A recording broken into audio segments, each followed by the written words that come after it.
Praise the lord. మన ప్రభువును మన రక్షకుడైన యేసుక్రీస్తు వారి ఉన్నతమైన నామంలో మీ అందరికీ మా హృదయపూర్వక వందనములు.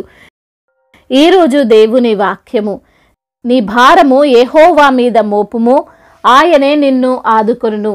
కీర్తనల గ్రంథము 55వ కీర్తన 22వ చరణం. Cast your cares on the lord and he will sustain you. Psalms chapter 55 verse 22. ఈ రోజుకు గాను కృపగలిగిన దేవుడు మనకు అనుగ్రహించిన వాక్య భాగమును బట్టి ధ్యానించుకుందాము. ప్రభునందు ప్రియమైన సహోదరి సహోదరులారా, మన సమస్యలు, మన ఇబ్బందులు, మన కష్టాలు మనం మోయలేము. ఎప్పుడు ఇంకొకరి జీవితంలో చూసి వారు బాగానే ఉన్నారులే అని అనుకుంటాం. కానీ ప్రతి మనిషికి సమస్యలు ఉంటాయి, వారు మోయలేని భారాలు ఉంటాయి. ఆ భారభరితమైన స్థితిలో నుండి మనము బయటపడాలంటే దేవుని పైన వాటిని ఉంచాలి. గడిచిన సెప్టెంబర్ మాసం అంతా కూడా దేవుడు మనల్ని కాపాడాడు కదండి. ఈ రోజున అక్టోబర్ 1న మనము సజీవంగా ఉన్నాము అంటే అది ఆయన కృపనే. అయితే మనల్ని కాపాడింది మన డబ్బు, మన బంధువులు, మన ఆత్మీయులు, మన స్నేహితులు అని మనం తలంచకూడదు. ప్రతి రోజును మనకు దేవుడు గిఫ్ట్గా ఇస్తున్నాడు. దావీదు భక్తుడు సుస్పష్టంగా చెప్తున్నాడు, మన భారం అంతా మనము మోయాల్సిన అవసరం లేదు. మోయలేక తూలి పడిపోవలసినటువంటి పని లేదు. మనల్ని కాపాడే, మనల్ని ఆదుకునే సజీవుడైన దేవుడు మనకున్నాడు. ఆయనపై నీ భారాన్ని మోపు, ఆయనే తప్పకుండా నిన్ను ఆదుకుంటాడు అని. అయితే ఈ రోజున అనేక మంది సజీవుడైన దేవుణ్ణి ఎరగని వారు వారి భారాన్ని వారే మోస్తున్నారు. వారి సమస్యను వారే తీర్చుకోవాలని అనుకుంటున్నారు. నేను తప్ప ఇంకెవరు ఈ పని చేస్తారు, నాకు సహాయం ఎవరు చేస్తారు అని అటు ఇటు ఈ లోకం వైపు చూస్తున్నారు. కానీ ఎవరి లైఫ్ వారిదేనండి. ఇప్పుడున్న జనరేషన్లో ఒకరినొకరు పట్టించుకునే టైము మనుషులకు లేదు. గ్రామాలలో అయితే కనీసము పలకరిస్తారేమో కానీ సిటీస్లో అది కూడా ఉండదు. పక్క ప్లాట్లో ఉండే వారి పేర్లు కూడా తెలియదు. అటువంటి జీవితం ఈ రోజున కొందరు జీవిస్తున్నారు. కనుకే వారిలో ఒత్తిడి పెరిగి ఎవరు సహాయము చేయలేరు అనే నిర్ణయానికి వచ్చి వారి భారము వారే మోయలేక వేరేవారు లేక తనువును చాలిస్తున్నారు. గత్యంతరము లేక సూసైడ్ చేసేసుకుంటున్నారు. మన భారము మనము మోయలేము అనడానికి ఒక ఉదాహరణ ఏమిటంటే, ఒక 5 కేజీల రాయిని ఒక చేత్తో 5 నిమిషాలు పట్టుకుంటే పెద్ద బరువు అనిపించదు కదండి. అదే 5 కేజీల రాయిని 5 గంటలు అలానే పట్టుకున్నామనుకోండి, ఒక రోజంతా దానిని మోయాలి అంటే కష్టమే, మోయలేరు. దీనిలో ఉన్న లాజిక్ ఏంటంటే, రాయి బరువు పెరగలేదు కానీ మోసే భారము, సమయము పెరిగింది. సమయం పెరుగుతున్న కొద్దీ దాని బరువు పెరుగుతున్నట్లు మనము ఫీల్ అవుతాం. సరిగ్గా ఇదే ఈ యొక్క నిజ జీవితంలో జరుగుతుంది. సమస్య ఎంత చిన్నదైనా, భారము ఎంతో కొద్దిదైనా దానిని మనం భరించలేకపోవడానికి కారణం అది ఎన్నో రోజులుగా మనతో పాటు ఉండబట్టేనండి. ఈరోజున ఈ మాటలు వింటున్న ప్రియమైన సహోదరి సహోదరులారా, నీ భారము చిన్నదో పెద్దదో ఏదేమైనప్పటికీ దానిని నీవే మోయాలి అని ప్రయత్నించకు.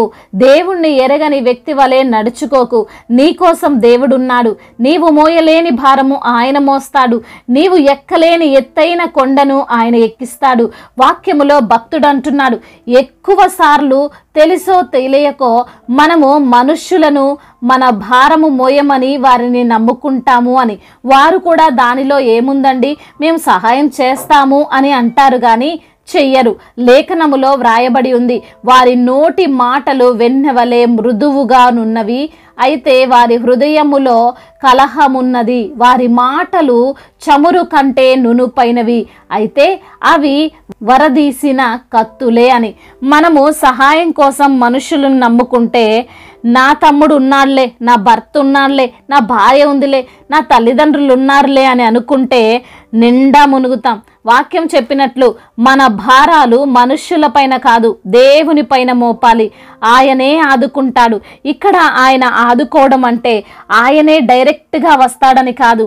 అదే తమ్ముణ్ణి, అదే అక్కని, అదే తల్లిదండ్రుల్ని ముక్కు మొహం తెలియని ఎవరి ద్వారానైనా దేవుడు సహాయానికి పంపి ఆదుకుంటాడు. ఈరోజు నీవు నీ కుటుంబ భారము మోయలేకపోతున్నావేమో, నీ ఉద్యోగ భారము, వ్యాపార భారము మోయలేకపోతున్నావేమో, నీకున్న వ్యాధుల భారము మోయలేక ఓటమిని ఒప్పుకుంటున్నావేమో, నీకున్న అప్పుల భారాన్ని నీవు మోయలేని స్థితిలో ఉండి కన్నీరు కారుస్తున్నావేమో. ప్రియ సహోదరి సహోదరుడా, నీకోసం దేవుడున్నాడు అని మర్చిపోకు.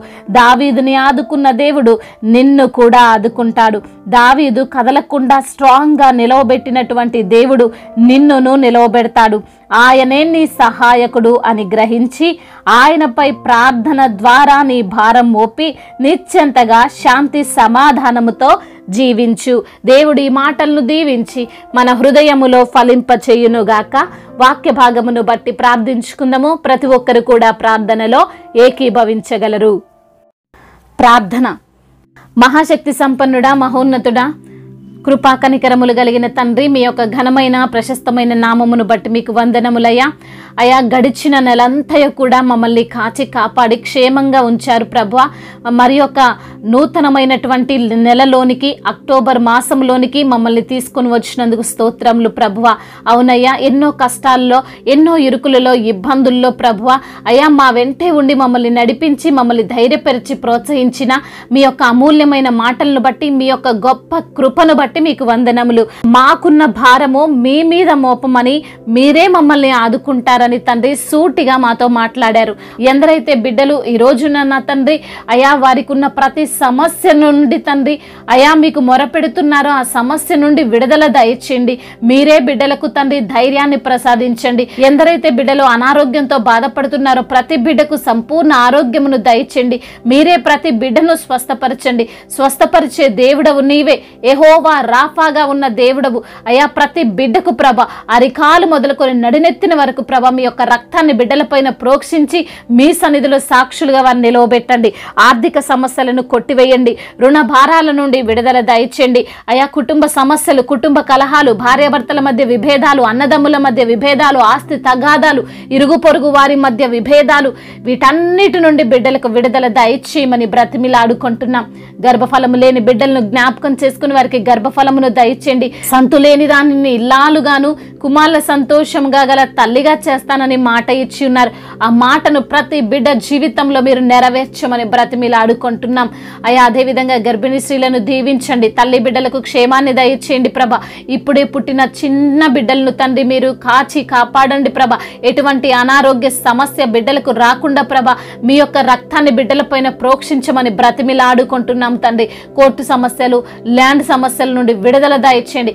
న్యాయాధిపతివైన దేవుడవు తండ్రి, వారి పక్షాన మీరే న్యాయమును తీర్చమని వేడుకుంటున్నాం. అనాథలను, అభాగ్యులను ఆదుకునే దేవుడవు, తల్లిదండ్రి లేని వారి పక్షాన న్యాయము తీర్చే దేవుడవు. బిడ్డలు కన్నీరు కారుస్తుండగా అయా వారిని ఎవరు ఆదుకోని వారుగా, ఏ అండలేని వారిగా బిడ్డలు ఉంటుండగా ప్రభ న్యాయాధిపతివైన దేవుడవు, న్యాయకర్తవు ప్రభ.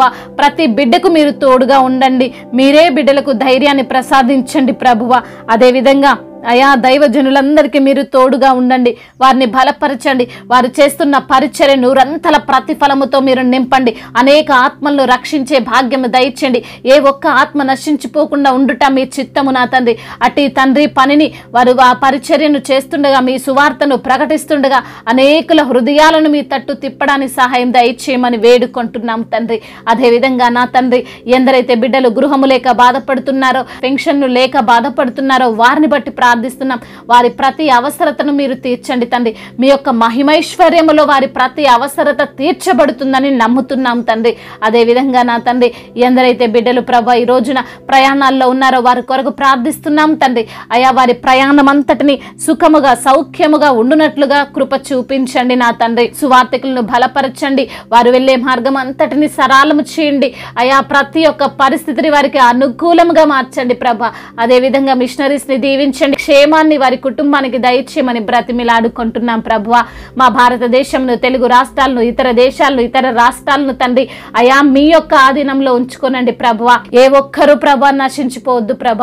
మీ యొక్క చిత్తములో ప్రతి బిడ్డ ప్రభ రక్షణ పొందినట్లుగా కృప చూపించమని బ్రతిమిలాడుకుంటూ తండ్రి ఇంతవరకు చేసిన ప్రార్థన అంతటిని మీ పాద సన్నిధిన చేర్చుకోమని మానాథుడు, సర్వశక్తిమంతుడు, సర్వాధికారి అయిన నజరేయుడైన యేసుక్రీస్తు వారి ఉన్నతమైన పూజింపదగిన నామంలో ఈ ప్రార్థనను అడిగి వేడుకొని పొందుకొని ఉన్నాము మా ప్రియ పరలోకపు తండ్రి. ఆమేన్. ఈరోజు పెళ్లి రోజు మరియు పుట్టినరోజు జరుపుకున్న వారందరినీ దేవుడు దీవించి సకల మేలులతో, సకల ఆశీర్వాదములతో, కృపాక్షేమములతో, శాంతి సమాధానముతో దేవుడు మిమ్మల్ని నింపునుగాక. మీ యొక్క ప్రార్థన అవసరతలను మాకు తెలియజేయగలరు. మీ కొరకు మేము తప్పక ప్రార్థిస్తాము.